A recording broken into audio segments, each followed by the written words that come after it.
జగన్ కు దమ్ముంటే లోకేష్ ఆస్తులపై బహిరంగంగా చర్చకు రావాలని సవాల్ విసిరారు టీడీపీ ఎమ్మెల్సీ సోమిరెడ్డి చంద్రమోహన్ రెడ్డి.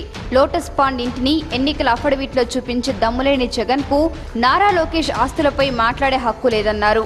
విజయవాడలో ఆయన మీడియాతో మాట్లాడుతూ 2004లో ఇళ్లను కూడా అమ్ముకునే స్థితిలో ఉన్న జగన్ కు ఇన్ని వేల కోట్లు ఎలా వచ్చాయో చెప్పాలని డిమాండ్ చేశారు.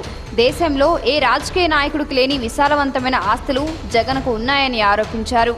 ఎన్టీఆర్ ఎంతో కష్టపడి తన వారసులకు ఆస్తులు కూడబెట్టారని, వారంతా ఎప్పటి నుంచో ఆదాయ పన్ను కడుతున్నారని తెలిపారు.